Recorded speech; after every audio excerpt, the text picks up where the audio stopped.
Hello dear student, welcome back to my channel Science Academy Surat.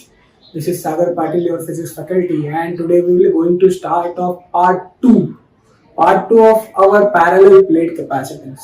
Parallel plate capacitance में हमने इस particular lecture के एक lecture पहले एक चीज पढ़ी थी। हमने पढ़ा था कि कैपेसिटर का कैपेसिटेंस हमको बढ़ाना तो है, बट वो बढ़ाने के लिए मैं उसके अंदर कौन सा मटेरियल रख सकता हूँ। तो हमने दो मटेरियल की स्टडी की थी कि अगर यूनिफॉर्म इलेक्ट्रिकल फील्ड में मैं कंडक्टर को रखता हूँ तो वो उसके मतलब suppose electrical field external electrical field कुछ इस डायरेक्शन में है, तो कंडक्टर के इनसाइड में इंटरनली कुछ इलेक्ट्रिकल फील्ड इस तरीके से सेट होता है कि दोनों एक दूसरे की इफेक्ट को क्या करते हैं, कैंसिल करते हैं। ठीक है, बट जब मैंने इंसुलेटर को रखा था इलेक्ट्रिकल फील्ड में तब क्या हुआ था, तो इंसुलेटर को इलेक्ट्रिकल फील्ड में रखने की वजह से मेरा जो नेट इलेक्ट्रिकल फील्ड था वो जीरो ना होके डिक्रीज हो रहा था।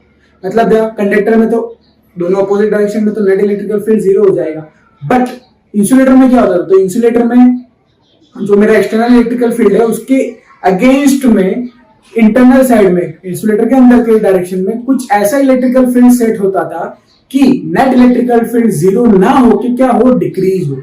सो इलेक्ट्रिकल फील्ड डिक्रीज होता है, दैट मींस क्या डिक्रीज होता है, चार्ज डिक्रीज होता है, और चार्ज डिक्रीज होता है दैट मींस क्या कि हम उसके ऊपर और ज्यादा चार्ज रख के उसकी चार्ज स्टोर करने की कैपेसिटी को क्या कर सकते हैं, बढ़ा सकते हैं। तो चार्ज स्टोर करने की कैपेसिटी ही यानी क्या, कैपेसिटेंस। समझ आ रहा है हम पूरी ये मगजमारी क्यों कर रहे हैं, बराबर खबर पड़ेगा अपने अगली मगजमारी क्यों करिए।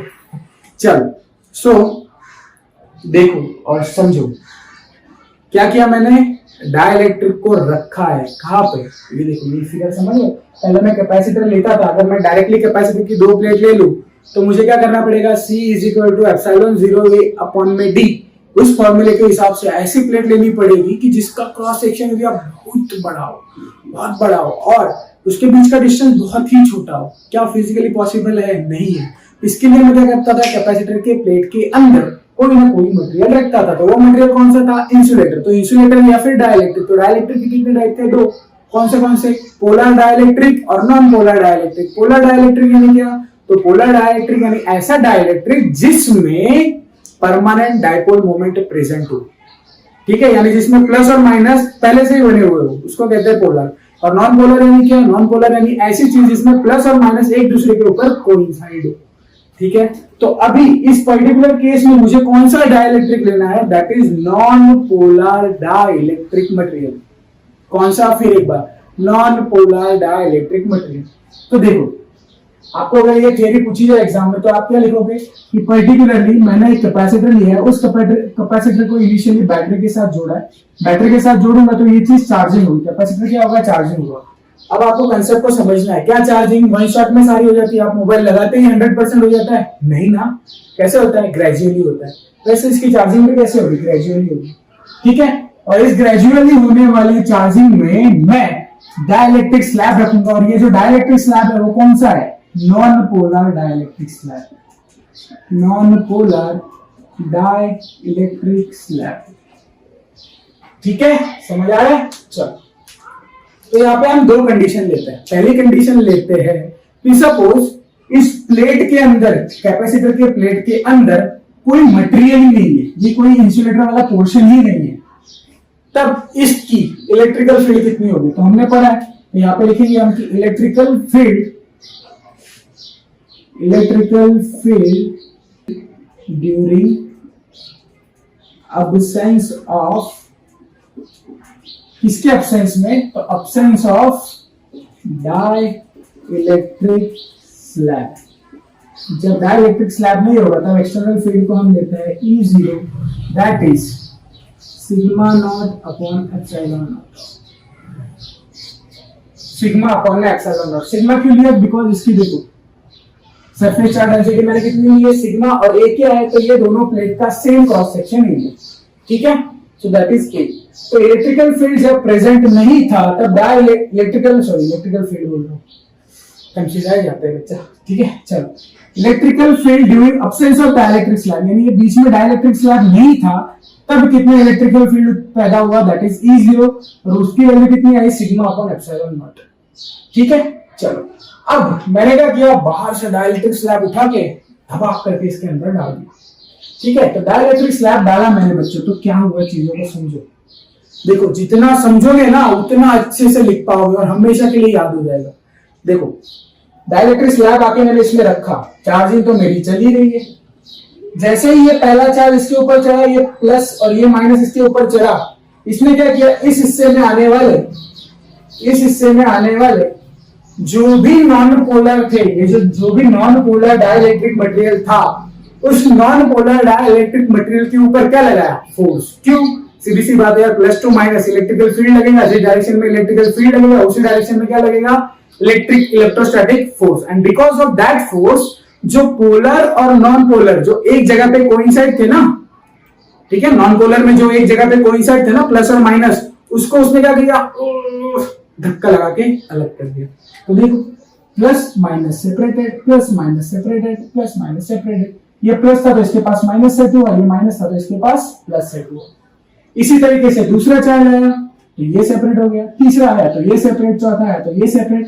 सो ऐसे ऐसे सारा सेपरेशन होता गया। लेकिन बच्चों इस सब चक्कर में एक चीज आप यहाँ पे देखो, देखो जो मैं ड्रॉ कर रहा हूं ना उसको ध्यान से देखिए।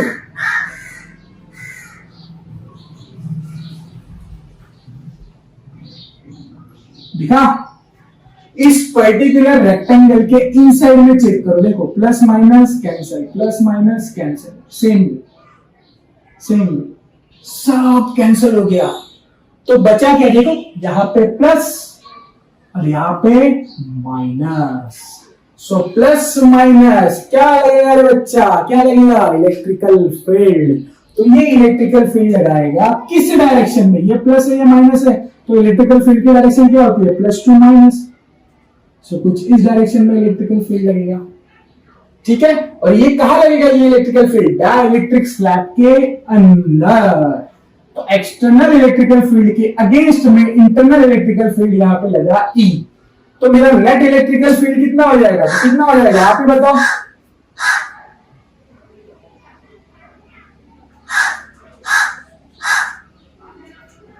हुआ कि नहीं होगा, हुआ कि नहीं होगा, समझ आ रहा है। क्यों परेशान कर रहे हो भाई, अरे भैया फिर शुरू हो गए। चल देखो इसको भगा के आता है। हाँ जी, तो ये ई नेट हो गया, इसको दे देते हैं इक्वेशन नंबर 2। अब कुछ चीजों को समझो बच्चा, यहाँ पे अभी नई फिजिकल क्वांटिटी इंट्रोड्यूस होगी और उस फिजिकल क्वांटिटी का नाम है पोलराइजेशन। तो पोलराइजेशन क्या है, तो पोलराइजेशन यानी समझ रहे हो, पोलराइजेशन यानी क्या होता है, पोल का अलग अलग होना। तो पोल किस कंडीशन में अलग अलग होगा बच्चा, तो जब ये इलेक्ट्रिकल फील्ड इसके ऊपर लगा, इतने वॉल्यूम में जो इलेक्ट्रिकल फील्ड लगा और उसकी वजह से जो डाइपोल मोमेंट, जितनी डाइपोल मोमेंट पैदा हुई उसी को हम क्या कहेंगे, पोलराइजेशन। तो पोलराइजेशन अगर आपको कोई पूछे तो हम क्या लिख सकते हैं, डाइपोल मोमेंट और यूनिट वॉल्यूम। पोलराइजेशन को डिनोट करते हैं कैपिटल पी से, डाइपोल मोमेंट को स्मॉल पी से और वॉल्यूम को कैपिटल वी से। ठीक है, चलो सो P इज इक्वल टू क्या होगा, ये चीज समझ आ रही है ना कि पर यूनिट वॉल्यूम में कितनी डाइपोल मोमेंट सेट हुई। जैसे कि एक इलेक्ट्रिकल फील्ड की वजह से इतने वॉल्यूम में इतना ही सेट हुआ, फिर इतना, फिर इतना, फिर इतना, तो ऐसे पर पूरे के पूरे यूनिट वॉल्यूम में कितना सेट हुआ। ठीक है, उसी को कहते हैं पोलराइजेशन। डाइपोल मोमेंट की डेफिनेशन क्या होती है, तो डाइपोल मोमेंट यानी क्या, charge into distance between two charge, यानी कोई भी दो चार्ज नहीं था, एक चार्ज इनटू उसका डिस्टेंस, तो क्या होगा Q इनटू D। वॉल्यूम यानी क्या, तो area into distance. So D से D कैंसिल, Q अपॉन में A एंड Q अपॉन में is nothing but that is said to be a sigma. इसको हम क्या कहते हैं, surface charge density. But now question is arises बच्चा कि क्या ये सेम सरफेस चार्ज डेंसिटी है जो यहाँ पे मेरे को मिली थी। ये जो सरफेस चार्ज डेंसिटी थी ये प्लेट की थी, और ये जो सरफेस चार्ज डेंसिटी मिल रही है, this is because of this dipole get separated. ये यहाँ पे जो डाइपोल फॉर्म हो रही है ना, डाइपोल फॉर्म हो रही है और चार्ज गेट सेपरेटेड, ये चार्ज सेपरेट हो रहे हैं, बिकॉज ऑफ दैट मेरे को ये मिल रही है। तो क्या दोनों सेम है, नहीं है यार, क्यों सेम नहीं है, सीधी सी बात है, ये तो पहले से फिक्स थी बट ये मैंने क्या की, जनरेट की। ठीक है, ये क्या थी, बाउंड थी, तो इसको हम क्या लिखेंगे, sigma B. Sigma B is nothing but sigma B is the bounded surface charge density. समझ आ रहा है, पक्का कुछ क्लिक हो रहा है दिमाग में, चलो। सो सिग्मा बी मुझे मिल गया। अभी अगर मैं एक्सटर्नल इलेक्ट्रिकल फील्ड जो यहां से एक्सटर्नल इंटरनल इलेक्ट्रिकल फील्ड जो इसके अंदर डाइलेक्ट्रिक स्लैब के अंदर पैदा हो रहा है उसके लिए लिखूं, तो यहां पे क्या लिखूं, internal electrical field produced inside the dielectric slab, उसके अंदर जो इलेक्ट्रिकल फील्ड बन रहा है उसके लिए मैं क्या लिख सकता हूं बच्चा, E इज इक्वल टू क्या होगा बताओ, जो पहले प्लेट की वजह से बन रहा था उसके लिए सिग्मा अपॉन एप्सिलॉन नॉट, इसके लिए क्या होगा, सिग्मा बी अपॉन ये एप्सिलॉन नॉट। ठीक है, चलिए ये वैल्यू और ये वैल्यू दोनों को उठा के इक्वेशन नंबर 2 पे लिख दूं, तो यहाँ पे क्या लिखेंगे, फ्रॉम इक्वेशन नंबर 2। चलो बच्चा देखो इक्वेशन नंबर 2 में क्या है, ई नेट को हम ई ले लेते हैं, इसको हमने ई डैश ले लिया। ठीक है, चलो तो आपको कोई कंफ्यूजन ही नहीं रहेगा। तो E dash is equal to क्या होगा, ई जीरो की वैल्यू क्या है, सिग्मा अपॉन एप्सिलॉन नॉट, तो sigma upon epsilon not minus sigma B upon epsilon not. So E is equal to sigma minus sigma b upon में epsilon naught और sigma minus p upon में epsilon naught। ये P कहाँ से आया, तो देखो सिग्मा बी की वैल्यू किसके बराबर है, p के बराबर है। तो चमक रहा है बच्चा, चमकीला चमकीला। ठीक है, कहीं पे सुना यार मैंने, मस्त लगा ये वर्ड। ठीक है, चमक रहा है आपके दिमाग में, तो कहाँ आया sigma B is equal to P, तो sigma B is equal to, तो ये मुझे इक्वेशन मिल गया है बच्चा। ठीक है, अभी इसको सॉल्व करते हैं। ठीक है, इसको सॉल्व करते हैं, फिर इसको लिख देते हैं इक्वेशन नंबर 3। ठीक है, हमारा काम है आज इक्वेशन ही बनाना है। चलो बच्चों, तो आगे बढ़ते हैं इस फॉर्मूले से और बात करते हैं इनिशियल कंडीशन में। मतलब ऐसे कंडीशन लेते हैं कि जिस टाइम पे इलेक्ट्रिकल फील्ड की स्ट्रेंथ बहुत ही कम हो। So let electrical field strength is very low. चलो जब ये बहुत लो होगी तब क्या होगा, तब आप ही समझो बच्चा एक चीज। ठीक है, कौन सी चीज, जरा दिमाग लगाइए, क्योंकि दिमाग का खेल है सारा। समझोगे तो 1000 बार लिख पाओगे, बट 1000 बार लिख के भी बिना समझे लिखोगे तो एक बार नहीं लिख पाओगे। ठीक है, चल क्या बोला, जो भी बोला समझ आया ना। ठीक है, चल ये चीज क्या बता रहा था मैं, देखो पहली जब ये पहला चार्ज ये कैपेसिटर पर इस बैटरी की वजह से चढ़ा बच्चा, तो क्या हुआ, so because of this and this plus minus, यहाँ पे फील्ड लाइन बनी, एक फील्ड लाइन हम यहाँ बाहर बना ले। ठीक है, एक फील्ड लाइन बनी and because of this field line इसने इतने पोर्शन में डाइपोल मोमेंट सेट कर दिया। फिर दूसरा चार्ज चढ़ा, दूसरी फील्ड लाइन बनी, दूसरे ने प्लस माइनस सेपरेट किया। तीसरा चार्ज चढ़ा, तीसरी फील्ड लाइन बनी, तीसरे ने प्लस माइनस को सेपरेट किया। चौथा, पांचवा, छठा, यानी जैसे जैसे मेरी इलेक्ट्रिकल फील्ड लाइंस बढ़ रही है, दैट मीन्स इलेक्ट्रिकल फील्ड की स्ट्रेंथ भी क्या हो रही है, बढ़ रही है। यानी इन शॉर्ट इलेक्ट्रिकल फील्ड बढ़ रहा है। पर जैसे जैसे मेरा इलेक्ट्रिकल फील्ड बढ़ रहा है बच्चा, ये प्लस माइनस सेपरेशन के नंबर भी क्या हो रहे हैं, बढ़ रहे हैं। और उसी प्लस माइनस के सेपरेशन के नंबर को हम क्या कहते हैं, पोलराइजेशन। समझ आ रहा है। तो यहाँ पर मैं क्या लिखूंगा, फॉर इनिशियल कंडीशन में कुछ ऐसा लिख सकता हूँ, P प्रोपोर्शनल टू E लिख सकता हूँ कि नहीं लिख सकता हूँ, कि जैसे जैसे मेरा इलेक्ट्रिकल फील्ड बढ़ रहा है, मेरे पोलराइजेशन भी तो बढ़ रहा है कि नहीं बढ़ रहा है। तो क्या आएगा, P प्रोपोर्शनल टू E। जैसे कि आप जानते हो प्रोपोर्शनलिटी की साइन में हटाऊंगा तो क्या आएगा, एक constant. So P is equal to chi E epsilon not E। यहाँ पे एक नहीं दो कांस्टेंट है, एक कांस्टेंट को तो आप जानते ही हो, दूसरे कांस्टेंट को लिखेंगे हम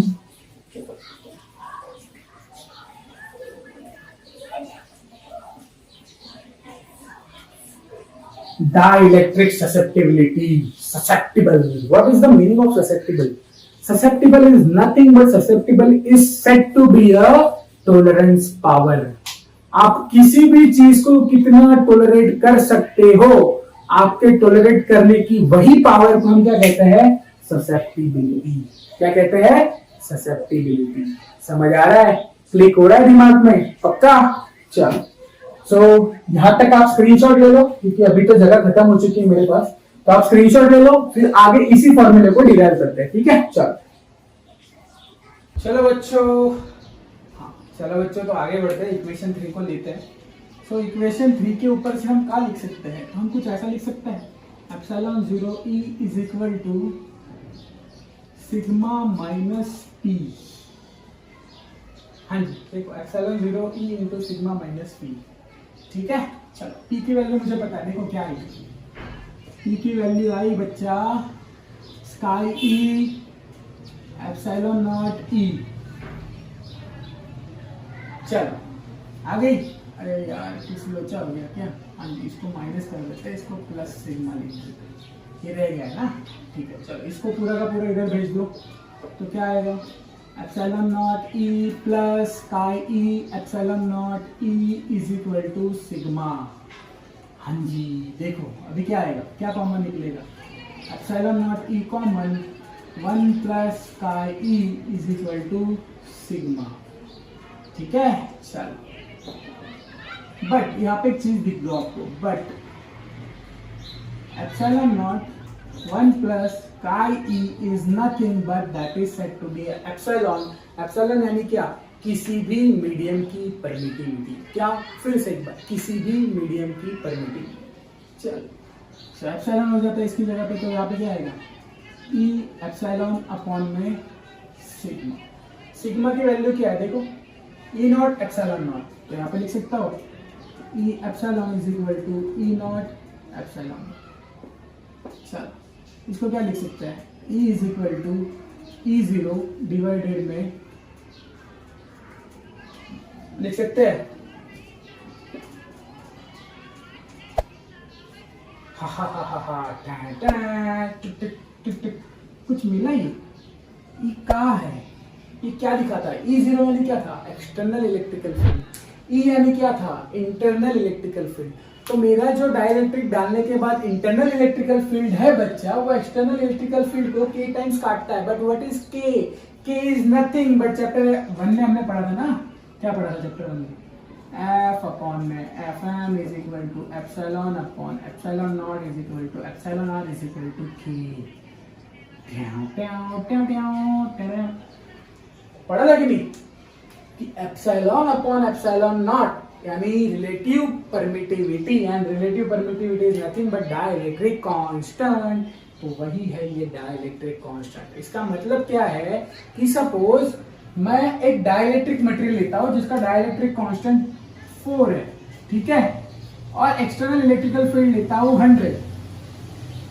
मतलब मैंने क्या किया, एक कैपेसिटर लिया, कैपेसिटर के प्लेट के अंदर एक डाइलेक्ट्रिक मटेरियल रखा जिसका डाइलेक्ट्रिक कांस्टेंट 4 है, और बाहर से एक्सटर्नल इलेक्ट्रिकल फील्ड लगा रहा हूँ 100 का, तो मेरा इंटरनली इलेक्ट्रिकल फील्ड कितना सेट होगा, 25 का। कैसे, 100 अपॉन में 4। समझ आया, मतलब आपका इलेक्ट्रिकल फील्ड क्या हुआ बच्चा, डिक्रीज हुआ। क्या हुआ, डिक्रीज हुआ। समझ आ रहा है, दिमाग में क्लिक हो रहा है। जो इलेक्ट्रिकल फील्ड डिक्रीज तो हो गया, बट क्या मेरा कैपेसिटेंस बढ़ेगा, बढ़ेगा बढ़ेगा बढ़ेगा, क्या मेरा कैपेसिटेंस बढ़ेगा, यही तो थीम है, हमको कैपेसिटेंस ही तो बढ़ाना है ना। हमको करना क्या है पूरे चैप्टर में, हमने क्या किया, कैपेसिटेंस सीखा तो हमको पता चला कैपेसिटेंस है क्या, बट वो कैपेसिटेंस थोड़े से तो मेरा काम चलेगा नहीं, तो मेरे को क्या करना पड़ेगा, बढ़ाना पड़ेगा। तो क्या मेरा कैपेसिटेंस इस केस में बढ़ेगा, वही हमको आगे देखना है। तो आप अभी स्क्रीनशॉट ले लो, फिर हम सब रफ करके पूरा एक बार पढ़ेंगे, ठीक है। या फिर एक काम करते हैं, रिकॉल करवा लेते हैं। चलो रिकॉल करते हैं। क्या पढ़ा हमने कि जब हमने डाइलेक्ट्रिक स्लैब रखा हुआ नहीं था तो मेरा इलेक्ट्रिकल फील्ड प्रोड्यूस हुआ E0 that is sigma upon epsilon not, ठीक है। चलो फिर मैंने चुपके से उसके अंदर डाइलेक्ट्रिक स्लैब रख दिया। तो डाइलेक्ट्रिक स्लैब रखा तो क्या हुआ, डाइलेक्ट्रिक स्लैब रखने की वजह से चार्जिंग प्रोसेस धीरे धीरे हो रही थी। So because of that charging process electrical field produce हुआ। तो उसने नॉन पोलर को धक्का मार के भैया हट करके पोलर नॉन पोलर को पोलर बना दिया, प्लस माइनस को सेपरेट कर दिया। प्लस माइनस को सेपरेट होने की प्रोसेस को ही हम क्या कहते हैं बच्चा, पोलराइजेशन।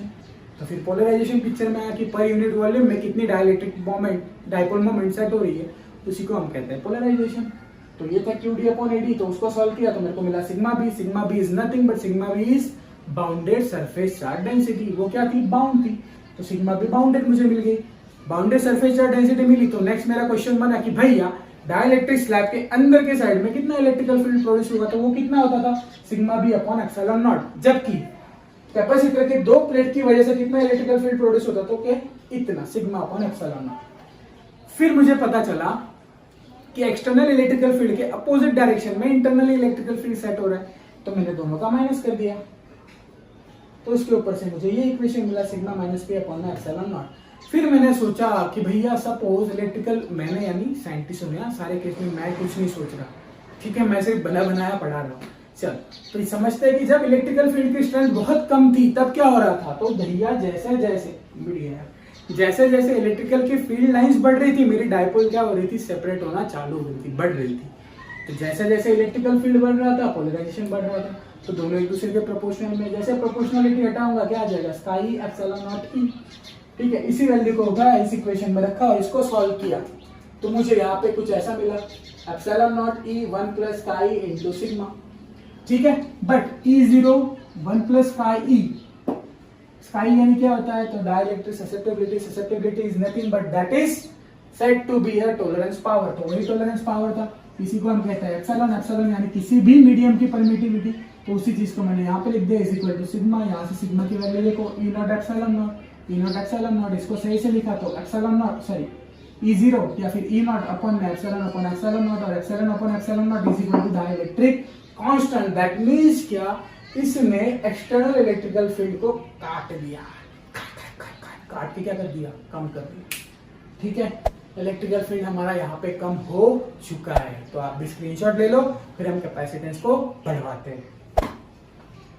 चलो बच्चा, मेरे को इलेक्ट्रिकल फील्ड डिक्रीज तो कर दिया है मैंने, अब लेते हैं कैपेसिटेंस। जैसे इसमें दो केस थे, बिना डाइलेक्ट्रिक के और डाइलेक्ट्रिक के साथ, तो ऐसे इसमें भी दो केस होंगे, बिना डाइलेक्ट्रिक के और डाइलेक्ट्रिक के साथ। सो सपोज बिना डाइलेक्ट्रिक के, जब डाइलेक्ट्रिक था ही नहीं, तो सपोज करते हैं कि मेरा कैपेसिटेंस जो था वो कैपेसिटेंस C था, ठीक है। कब? अब्सेंस ऑफ डाइलेक्ट्रिक में कैपेसिटेंस था मेरा C0, ठीक है। चल, फिर क्या लेते हैं? क्रॉस सेक्शनल एरिया तो पहले और लास्ट में सेम ही होता है, ठीक है। क्रॉस सेक्शनल एरिया को हम आइडियल रखते हैं। क्रॉस सेक्शनल एरिया भैया पहले भी मेरा A था, अभी भी मेरा A ही रहेगा, ठीक है। परमिटिविटी जो थी वैक्यूम की या फिर फ्री स्पेस की जो परमिटिविटी थी वो भी एप्सिलॉन 0 ही रहेगी, ठीक है, पक्का। और किसी मीडियम की, या फिर यहाँ पे लिख देते चल, एरिया कांस्टेंट रहेगा, यहाँ पे लिखते हैं कि फ्री स्पेस की परमिटिविटी दैट इज एप्सिलॉन। तो इसका कैपेसिटेंस कितना होगा? याद कर बच्चा, ये फॉर्मूला यहाँ पे लिख देते हैं, डिस्टेंस बिटवीन टू कैपेसिटेंस की प्लेट दैट इज D। ये दोनों चीज कांस्टेंट है, पहले भी ये कांस्टेंट थी डाइलेक्ट्रिक रखने से पहले, और बाद में भी ये कांस्टेंट ही थी, ठीक है। बीच में दबाव करके डाइलेक्ट्रिक घुस गया था, तो इसका कैपेसिटेंस मिले ये कुछ मिला, ठीक है। अब्सेंस ऑफ डाइलेक्ट्रिक, अब डाइलेक्ट्रिक को मैंने डाला तो क्या हुआ? तो भैया कैपेसिटर के अंदर मीडियम आ गया तो परमिटिविटी आ जाएगी, परमिटिविटी ऑफ मीडियम। और कैपेसिटेंस जो था वो कैपेसिटेंस C0 से C बन गया। इसका फॉर्मूला क्या होगा? C is equal to epsilon not A upon, not नहीं आएगा, एप्सिलॉन A अपॉन में D। Equation number 2। आप क्या करते हैं? इक्वेशन 2 डिवाइडेड बाय इक्वेशन 1 करो। C अपॉन में C not is equal to,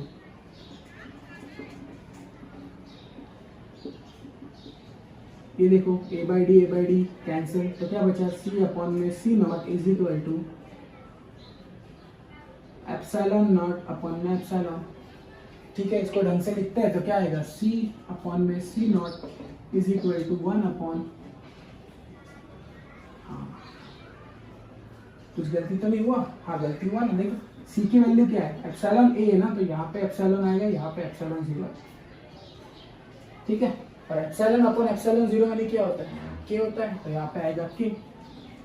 C is equal to C 0 into K. देखो C0 क्या था, कैपेसिटेंस था, कब, जब डाइलेक्ट्रिक नहीं था तब। और C क्या है, C कैपेसिटेंस है, कब, जब डाइलेक्ट्रिक प्रेजेंट है तब। तो देखो जब डाइलेक्ट्रिक मैंने इसके अंदर डाला, कैपेसिटर के अंदर डाला, तो उसका कैपेसिटेंस इनिशियल कैपेसिटेंस से डाइलेक्ट्रिक टाइम्स बढ़ गया। बढ़ गया बच्चा, बढ़ गया, कैपेसिटेंस बढ़ गया। मुझे यही तो करना था, कैपेसिटेंस को ही तो बढ़ाना था, तो बढ़ गया कि नहीं बढ़ गया? हाँ जी सर बढ़ गया। कितने टाइम्स बढ़ा? के टाइम्स। यानी सपोज कि मेरा एक कैपेसिटर है जिसका इनिशियल कैपेसिटेंस है सपोज 100, सब 100 चलो एक बार 50 लेते हैं, और डाइलेक्ट्रिक कांस्टेंट है 4, इनिशियल कैपेसिटेंस है 100 और डाइलेक्ट्रिक कांस्टेंट है 4, तो मेरा फाइनल कैपेसिटेंस कितना होगा, 50 इंटू 4 यानी 200 फैराड। समझ आ रहा है, दिमाग में घुस रहा है, कुछ क्लियर है ये सारी चीज? देखो क्या किया मैंने, अब्सेंस ऑफ डाइलेक्ट्रिक में मैंने कैपेसिटेंस ढूंढा, मेरे को मिला C0 is equal to epsilon not A upon D, ठीक है। प्रेजेंट ऑफ डाइलेक्ट्रिक, डाइलेक्ट्रिक उसके अंदर डाला तब मुझे कैपेसिटेंस मिला C is equal to epsilon A upon में D। दोनों का रेशियो लिया तो मुझे मिला C upon C not is equal to K। इसको उधर भेज दिया तो C is equal to C0 into K, यानी कैपेसिटेंस मैंने K टाइम्स बढ़ा दिया और मेरा मोटो फुलफिल हो गया। सो आई होप आपको ये सारा चीज पता चला होगा। So please take a snapshot. So thanks for watching this video till the end. बच्चा ये वीडियो 2 पार्ट में इसके लिए बनाना पड़ा क्योंकि बहुत बड़ी थियरी थी, एज वेल एज थोड़ा सा काम आ गया था तो मुझे वो बीच में ही रोकना पड़ा था। सो आप समझ सकते हो आई होप मुझे क्या कहना है।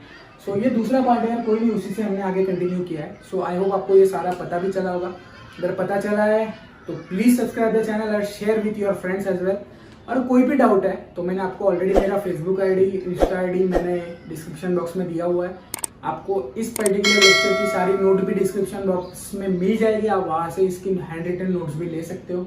बस यही है यार कि आप पढ़ो, खुश रहो, मुस्कुराते रहो और घर वालों का भी ख्याल रखो क्योंकि कोरोना जैसे पैंडेमिक से हम अभी गुजर रहे हैं। रिकवर कर लेंगे यार, कोई नहीं। बस यही है कि जैसे आप अपने फैमिली के साथ हो वैसा मेरा भी साथ दो यार, हम भी ग्रो करेंगे, ठीक है। So please take care and bye bye. मिलते हैं 3rd चैप्टर के साथ बहुत ही जल्दी। Bye bye.